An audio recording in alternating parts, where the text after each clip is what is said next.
പഠിക്കാനുള്ളത് temperature or thermal sensation ആണ്.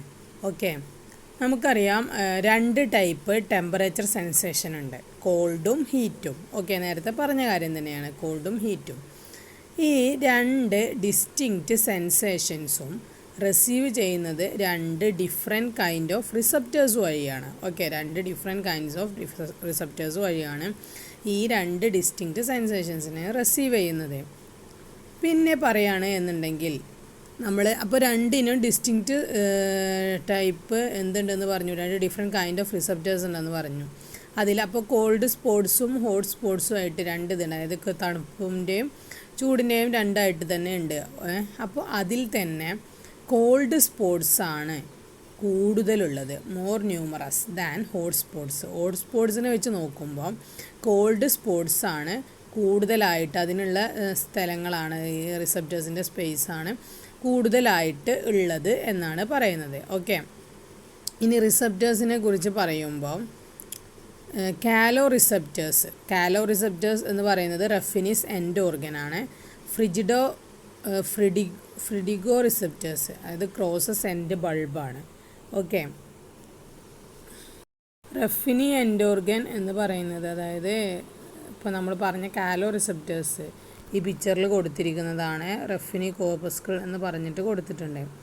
Okay, cross end ബൾബും ഒക്കെ അതിൽ വരുന്ന ഭാഗമാണ്. ഓക്കെ, റഫിനി കോർപ്പസ്കിൾ അതാണ് നമ്മളിപ്പോൾ പറഞ്ഞ കാലോ റിസപ്റ്റർ. പിന്നെ വരുന്നത് രണ്ടാമതായിട്ട് നമ്മൾ പറഞ്ഞത് ക്രോസസ് എൻഡ് ബൾബാണ്. ക്രോസസ് എൻഡ് ബൾബ് ഈ പിക്ചറിൽ ഇതേ കൊടുത്തിരിക്കുന്നത് കണ്ടോ, ഒരു ബൾബ് പോലെ ഈ ഒരു യെല്ലോ കളർ മാർക്കിങ്, ഇതാണ് ക്രോസസ് എൻഡ് ബൾബ്. ഓക്കെ, ഇത് രണ്ടും ആണ് നമ്മൾ പ്രധാനപ്പെട്ട റിസപ്റ്റേഴ്സ്. ഇതിന് കാലോ റിസപ്റ്റേഴ്സ് അതേപോലെ ഫ്രിഡിഗോ റിസപ്റ്റേഴ്സ്. അതിൽ കാലോ റിസപ്റ്റേഴ്സ് എന്ന് പറയുന്നത് റഫിനി എൻഡ് ഓർഗനും ഫ്രിഡിഗോ റിസപ്റ്റേഴ്സ് എന്ന് പറയുന്നത് ക്രോസസ് എൻഡ് ബൾബുമാണ്. ഓക്കെ, അപ്പോൾ പറഞ്ഞു രണ്ട് type, Ruffini's end organ, Krause's end bulb. ഇനി തെർമൽ സെൻസേഷൻ ചിലപ്പോൾ എന്താവാം, എപ്പിക്രിറ്റിക് ആവാം അല്ലെങ്കിൽ പ്രോട്ടോപതിക് ആവാം. എപ്പിക്രിറ്റിക് ഓർ പ്രോട്ടോപതിക് ആവാം. എപ്പിക്രിറ്റിക് തെർമൽ സെൻസേഷൻ എന്ന് പറയുന്നത് നമ്മുടെ ടെമ്പറേച്ചർ 24 ഡിഗ്രി സെൽഷ്യസിനും 38 ഡിഗ്രി സെൽഷ്യസിനും ഇടയിൽ ടെമ്പറേച്ചർ വരുമ്പോൾ അതിനുള്ളിൽ ചെറിയ വേരിയേഷൻസ് വരുമ്പോൾ 24നും 38നും ഇടയിൽ സ്മോൾ വേരിയേഷൻസ് വരുന്ന സമയത്ത് അത് തിരിച്ചറിയാനുള്ള എബിലിറ്റി, അതിനെയാണ് നമ്മൾ എന്ത് പറയുന്നത്, എപ്പിക്രിറ്റിക്. ആ ഒരു എബിലിറ്റി ഉണ്ടെങ്കിൽ, അതിനെ റെക്കഗ്നൈസ് ചെയ്യാനുള്ള എബിലിറ്റി ഉണ്ട് എന്നുണ്ടെങ്കിൽ അതിനെ എപ്പിക്രിറ്റിക് തെർമൽ സെൻസേഷൻ എന്ന് പറയും. ഇനി പ്രോട്ടോപതിക് തെർമൽ സെൻസേഷൻ എന്ന് പറഞ്ഞിട്ടുണ്ടെങ്കിൽ ഈ സബ്ജക്റ്റിന് എന്ത് ചെയ്യും, കോൾഡ് 24 ഡിഗ്രി സെൽഷ്യസിന് താഴെ ആണ് എന്നുണ്ടെങ്കിൽ, അതായത് 24 ഡിഗ്രി സെൽഷ്യസ് ചൂട് മീൻസ് 24 ഡിഗ്രി സെൽഷ്യസ് ആണ് ടെമ്പറേച്ചർ എന്നുണ്ടെങ്കിൽ അതിൻ്റെ താഴെ ആൾക്ക് തണുപ്പായിട്ട് ഫീൽ ചെയ്യും. അതേപോലെ 38 ഡിഗ്രി സെൽഷ്യസിന് മുകളിലാണ് എന്നുണ്ടെങ്കിൽ അത് ചൂടായിട്ടും ഫീൽ ചെയ്യും. അതായത് നമ്മളിപ്പോൾ നേരത്തെ പറഞ്ഞ് 24-38 ഡിഗ്രി സെൽഷ്യസ് ഉണ്ടല്ലോ, അതാണ് അവിടുത്തെ റേഞ്ച്. അതിൽ 24ൻ്റെ താഴെയായിട്ട് വരികയാണെങ്കിൽ തണുപ്പും 38ൻ്റെ മേലേക്ക് വരികയാണെന്നുണ്ടെങ്കിൽ ചൂടായിട്ടും ഫീൽ ചെയ്യും. അപ്പോൾ ഇതിന് രണ്ടിനും ഇടയിലാണ് വരുന്നത് എന്നുണ്ടെങ്കിൽ പ്രത്യേകിച്ചൊരു ഡിഫറൻസ് ഒന്നും ഫീൽ ചെയ്യില്ല.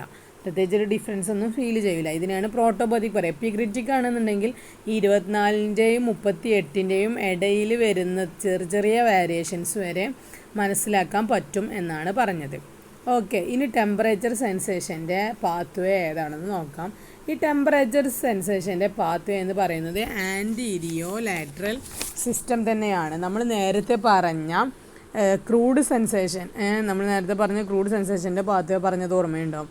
അതിൽ നമ്മൾ STTT എന്ന് പറഞ്ഞിട്ടുണ്ടായിരുന്നു, spino thalamic tract, antero lateral system spino thalamic tract വഴി പോകുന്നതെന്നൊക്കെ പറഞ്ഞിട്ടുണ്ടായിരുന്നു. സെയിം സാധനം തന്നെ, അത് രണ്ടും ഒന്നിച്ചാണ്.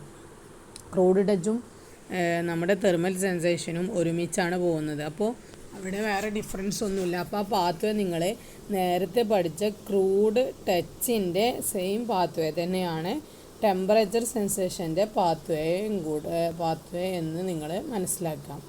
ഓക്കെ, ഇനി നമുക്ക് പഠിക്കാനുള്ളത് പ്രൊപ്രിയോസെപ്ഷനാണ്. ഓക്കെ, പ്രൊപ്രിയോസെപ്ഷൻ എന്ന് പറഞ്ഞിട്ടുണ്ടെങ്കിൽ നമ്മൾ പറഞ്ഞിട്ടുണ്ടായിരുന്നു ബോഡി അല്ലെങ്കിൽ നമ്മുടെ ലിംസിൻ്റെ പൊസിഷൻ, ലിംസിൻ്റെയൊക്കെ പൊസിഷൻ സ്പേസിൽ എവിടെയാണ് എന്നുള്ള ആ ഒരു sensation. Proprioception means census of position of the body or limbs in സ്പേസിൽ എവിടെയാണ് നമ്മുടെ ലിംസ്, അതേപോലെ നമ്മുടെ ബോഡി എങ്ങനെയാണ് നിൽക്കുന്നത്, എവിടെയാണ് എന്നുള്ളതിനെ കുറിച്ചുള്ള ആ ഒരു സെൻസേഷനെയാണ് നമ്മൾ എന്ത് പറയുന്നത്, പ്രൊപ്രിയോസെപ്ഷൻ എന്ന് പറയുന്നത്. ഓക്കെ, അപ്പോൾ ഈ പ്രൊപ്രിയോസെപ്ഷനിൽ പ്രധാനമായിട്ടും വരുന്ന അതിൻ്റെ പാത്വേ ഏതാണ് എന്ന് നോക്കണം. ഈ പ്രൊപ്രിയോസെപ്ഷൻ്റെ പാത്വേ എന്ന് പറയുന്നത് ലെംനിസ്കൽ സിസ്റ്റമാണ്. ലെംനിസ്കൽ സിസ്റ്റം നമ്മൾ നേരത്തെ പഠിച്ച ആദ്യത്തെ പാത്വേ, ആദ്യമായിട്ട് നമ്മൾ പാത്വേ പഠിച്ചത് ഓർക്കുന്നുണ്ടോ? അതായത് നമ്മുടെ sensory pathway of fine touch. ഇപ്പോൾ നമ്മൾ നേരത്തെ പറഞ്ഞു നിർത്തിയത് ക്രൂഡ് ടച്ചിൻ്റെ കാര്യമായിരുന്നു. ഇപ്പോൾ നമ്മൾ പറയുന്നത് എന്താണ്, ഫൈൻ ടച്ച്. ആദ്യം പഠിച്ചത് ആ പാത്വേ ആണ് ലെംനിസ്കൽ സിസ്റ്റം.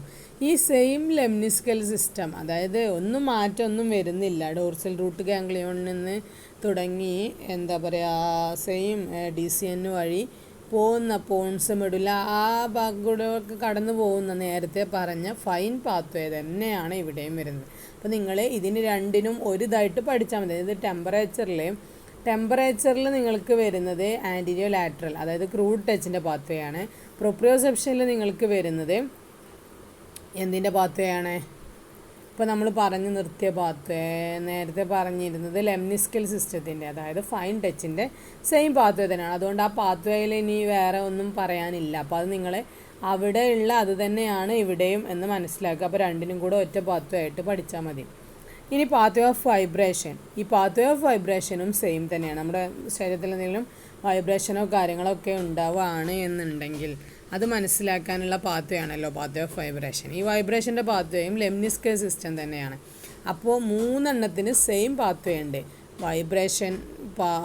വൈബ്രേഷൻ്റെ പാത്വേ, അതേപോലെ പ്രൊപ്രിയോസെപ്ഷൻ്റെ പാത്വേ, അതേപോലെ ഫൈൻ ടച്ചിൻ്റെ പാത്വേയും ലെംനിസ്കൽ സിസ്റ്റമാണ് സെയിം, ഒരു വ്യത്യാസവുമില്ല.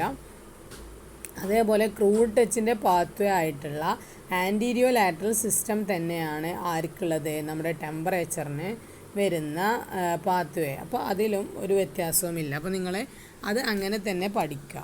ഓക്കെ, ഇത്രയേ ഉള്ളൂ. അപ്പോൾ ഇതൊന്നും വലിയ ബുദ്ധിമുട്ടില്ല, ഞാൻ നേരത്തെ പഠിച്ച കാര്യങ്ങൾ തന്നെയാണ്. അതൊന്ന് കണക്ട് ചെയ്ത് പഠിക്കേണ്ട ആവശ്യം ഇവിടെ വരുന്നുള്ളൂ. ഓക്കെ.